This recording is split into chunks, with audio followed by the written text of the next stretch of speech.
During the Astralis vs Liquid game, Astralis came out with a really nice A take involving some complex smokes thrown in.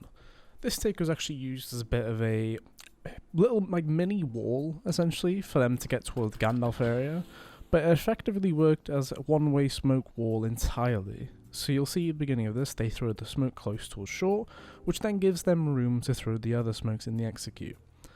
Glaive will throw his towards the elevator position, and another one will land on the boxes, giving them an actual mini wall to crouch behind. This is effectively the Crouching Dane's hidden Astralis A take on Dust2.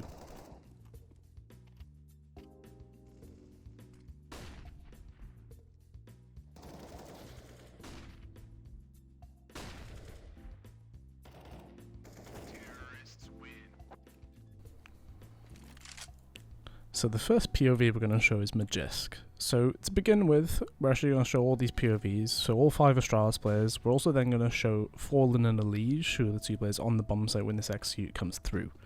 So Magisk started off by watching them behind as they're actually planning to do this execute. The smoke he's going to throw is the one that lands on top of the boxes near the actual boost position. The lineup for this is actually fairly simple. You move straight from the gap on the right hand side of the building and then throw looking up towards it.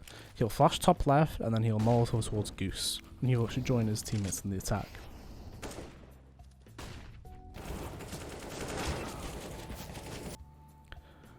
Next up is dupreeh. He is one of the 3 players in the actual beginning attack of this, and for now he is just playing anti-flash.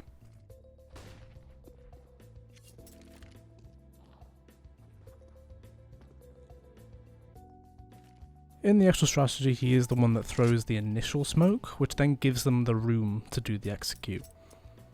So that smoke's a pretty straightforward one, it's nothing too complex, it's just straight up knowing exactly where to aim when you are backed up against the wall.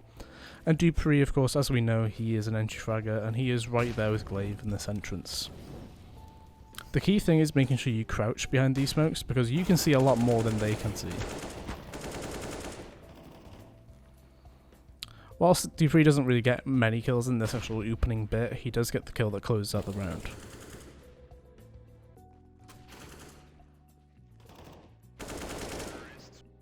Next up is Device. So he actually starts this off with a scout, and he's just perusing his aim towards middle, just seeing if any peeks are given to him. Of course, this is just in case there is any potential reason to maybe fake the strategy, or even just get a kill for free on the way in.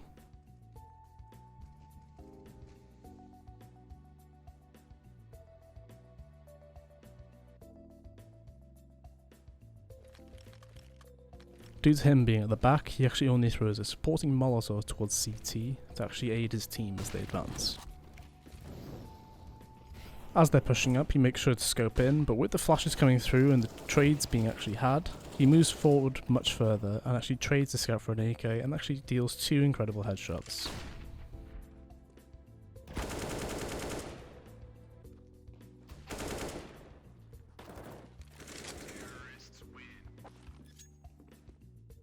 Next up is Xyp9x. You could argue this is probably the most boring role, really, but it's probably the most satisfying as well, because there is nothing better than actually getting a kill on somebody whilst you are just lurking, and actually just disrupting somebody's entire morale for probably the whole game, really.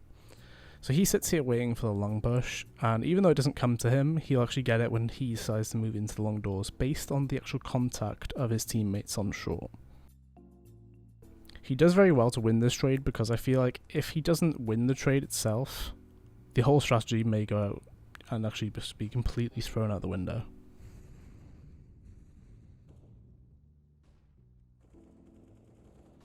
So you see, as soon as contact is had, he starts approaching forward, and the sound cues give it away that Grim is close, and he gets the kill.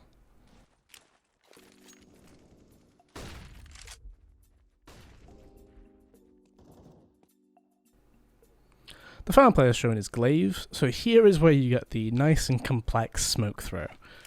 So he's going to flash the actual AWP corner to make sure that nobody's on Shoxy, and he'll then actually peruse forward and actually wait for dupreeh to get the smoke in so that he can do his lineup. So this lineup's a bit interesting. It's actually not that complex when you actually see it, but it takes a lot of effort. So you get in the corner, you aim in line with where the gap is on the brick, you then keep your mouse on the exact position, run into the corner wall and throw it. This lands towards elevator and creates that masking mini wall of smokes, essentially. So we're now going to check this out from Fallen's POV, just so you can see exactly how it goes for him. He's throwing the classic flashbang through the palm tree, and he's going to get Molotov out of this position just as he throws the flashbang. With the flashbang, he'll peek, he'll get a kill, but he will get traded.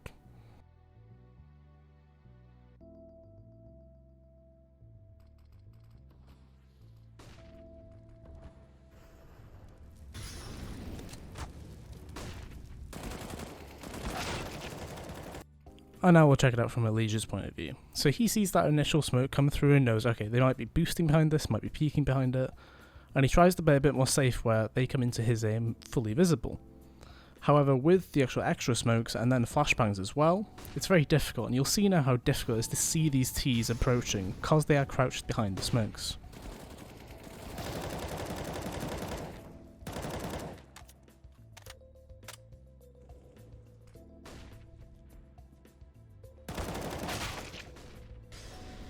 So Astralis decides to actually run this strategy one more time during this game. Although they did run it against an eco, but I'm not really going to consider that because there isn't much of a fight back. But essentially, round 9 was the first one, this is now round 12, and this is actually where we see Liquid adapt to what's actually happening. So this can be quite unique because we get to see, okay, how do you beat the take? Because Liquid did it in the very same game. The difference, of course, is that Fallen is AWPing, meaning he's going to now have to challenge through these smokes. And it's actually kind of incredible. Once you see from his POV, which will be shown just after this, the gap he had was nothing short of brilliant, really, because it was such a tiny gap. He gets the kill, and that alone was a disruption, but you see EliGE's smoke on the bomb site, and how timid Astralis were, because you're not going to go through that, because you don't know if there's a player on site, you don't know if there's a player goose, a ramp, there's so many triangles you have to check. And because of this, or mainly because of Device getting a kill on the other side of the map, they try to force it back towards B, and unfortunately for them, it's not going to be the correct call.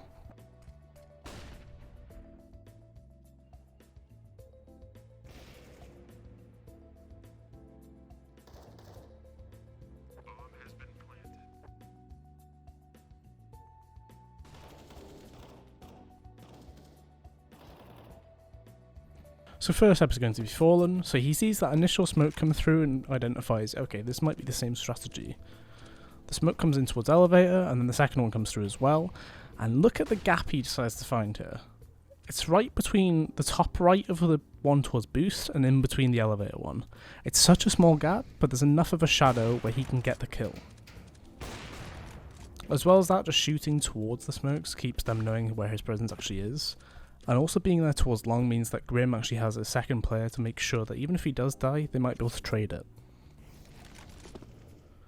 Despite Device getting that kill on the other side of the map, the players on short still show their presence, and EliGE gets taken down, but Fallen trades it. And I'll be honest, Magisk hits an absolute worldie here.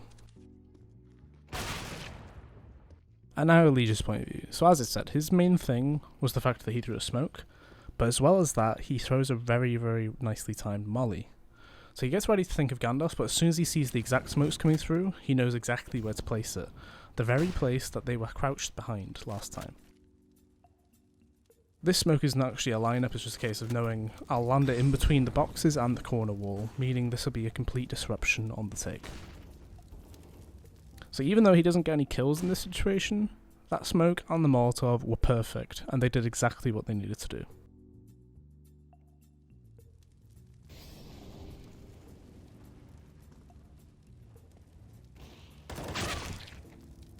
And just for good measure, we'll show Grim's POV, as he does get 2 kills to close out the round, as well as winning the 1v1 clutch as well.